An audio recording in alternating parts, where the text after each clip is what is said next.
Het Yes-cluster, een project binnen het Interreg 2 zeeën-programma, wil door middel van grensoverschrijdende samenwerking de mobiliteit en sociale inclusie bevorderen en zo de Europese jeugd empoweren. De bedoeling is om jongeren naar verschillende trajecten toe te oriënteren.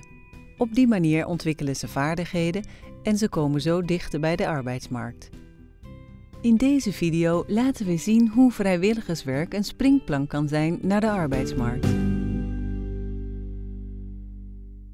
Hello, good morning and welcome to What Trends here on IA Radio. This is Ben Driver. This is the show where we talk about all the hot topics of the day, including what's trending across the internet and the world.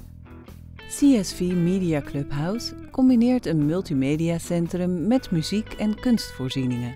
Het is onderdeel van een netwerk van multimediacentra in Groot-Brittannië. CSV-Media Howest ondersteunt individuen die zich verder willen ontwikkelen om zo hun kans op werk te vergroten. CSV geeft mediatraining om de werkgelegenheid te bevorderen en de diversiteit in het medialandschap te verhogen. De opleiding bestaat uit muziekproductie, videoproductie, ICT, webdesign en Engels als tweede taal. De deelnemende studenten hebben allemaal een verschillende achtergrond en een divers levenspad. CSV biedt hen de mogelijkheid om de nodige vaardigheden te ontwikkelen en zo het gewenste carrièrepad te bewandelen. Wie vrijwilliger wordt bij CSV moet een aantal fasen doorlopen. Een coördinator helpt de vrijwilligers om de procedure op te starten en op te volgen. Oh yeah, I'm interested in doing some volunteering. Great, I just need to contact our volunteer coordinator. Hi, good morning. Are you here to see me? Yep. I believe you're interested in volunteering. Yeah. I'm Siobhan, it's lovely to meet you. Nice to meet you. I always feel it's nice to speak to the person themselves, so I'll encourage them to come and visit. I will then take time out to sit with the person, often with their support worker, but not always, and try and establish what they'd like to gain from the experience. So if they have something specific, there's a learning that they want and they recognise that they need to do. For others, it's more around sharing experiences and skills that they may have and wonder if we can use them. And the other is encouraging them to have confidence enough to come in and get involved. So beyond the point of saying, oh, I'm 18 and I really would like to get involved, I don't know what I do. And I'd say, right, these are the options that are open to you. We are a media centre and there's often volunteering skills required in those areas. If you haven't got them, then there's learning that can be provided, but I will then introduce them to my colleagues. So that's the first thing. The next stage then would be asking them to come back, and that's where I would do an induction. And that actually involves sitting down, doing the paperwork, of which there's quite a bit, and explaining the procedure of health and safety. So their name and address, their national insurance number, all those confidential information that needs to be held in the office. So health and safety will come into that then. Issues around fire exits, where they can find hot and cold water, the procedure of an accident, first aid kit, who are the first aiders in the building. Kind of goes on to code of conduct. There's no drugs, there's no alcohol, and then to sign it and say yes. In Groot-Brittannië moeten alle vrijwilligers een bewijs van goed gedrag en zeden voorleggen, zodat de organisatie kan nagaan of de kandidaat een strafrechtelijk verleden heeft. So I go through that paperwork and kind of reiterate if there's anything they need to know, if they don't understand. Not everyone has English as a first language, so you have to kind of really explain. And then I'll take them around the building, highlight those places and where to get a first aid box if there ever was an accident and the procedure there is there to support them in the time they're here. And then introduce them to the different projects. Each time explaining what that project and what the remit is. And usually people kind of go away thinking, you know, I'd like to be here and when do I start? And they're up for starting as soon as possible usually actually.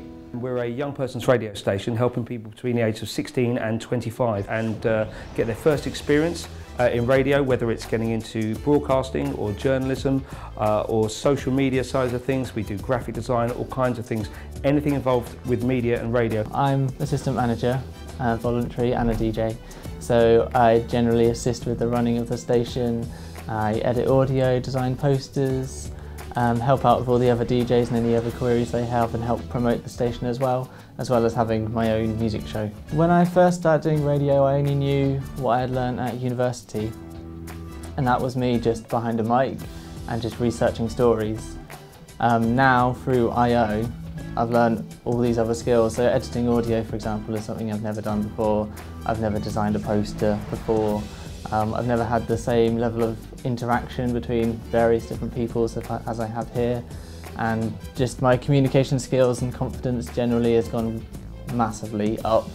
And I would never have seen myself as being half in charge of a radio station like a year ago, and that's exactly what's happened. The station has a great impact on young people's lives in the way that it can get them back into the working world. We have young people who are sent here from the job centre to do a work placement, and once they finish that, more often than not, they stay on as volunteers. And the experience they get from here can help them get into the workplace. Currently I'm applying for internships, other work experience with bigger radio stations and like entry-level jobs, and just seeing where I go. And I'm definitely planning more for the next step in life to try and get a full-time paid position in radio. Please do get in touch via Twitter at iRadio UK or by going to facebook.com/iRadio UK. We would love to know what you guys are up to. De vrijwilligers krijgen continu ondersteuning van coaches. Die moedigen hen aan om kennis en vaardigheden over te brengen aan andere vrijwilligers.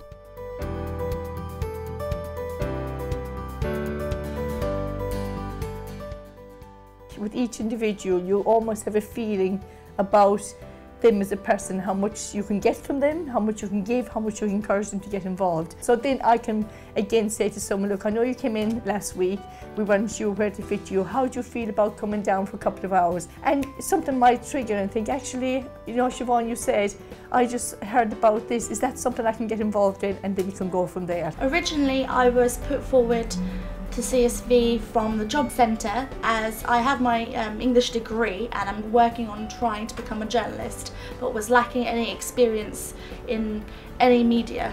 So therefore they told me about the Media Clubhouse and they put me forward for the radio. So that's why I originally started there, did all the editing with them, and then moved on once I'd learned as much as I could to the film editing side. So I've tried to broaden my scope as much as possible when it comes to the different means of journalism. I have seen people's progress and I have seen their attitude change, and they become more part and just good about themselves, and they kind of contribute more because of that actually. Good afternoon, SeaMedia Clubhouse. I've been volunteering at CSV for around 4 months now. I volunteer reception, which consists of answering the telephones, making sure that people are coming in, signing in and getting to the right office or where they need to be. Before I came to CSV, I was staying at home with my son. When I came to CSV, the induction that I had helped me see what the building was about and what CSV was about and what projects that they have and what I could sort of get trained to do. I came to CSV to have something on my CV as well, to add extra to, so it doesn't look like I've been just sitting around doing nothing, I should say. I think my main achievements volunteering here at CSV have been just, I think mostly confidence, just building up my confidence and being around people and in a working environment rather than just a casual setting, and sort of just learning how to answer the phones and just talk to people in a more professional manner really.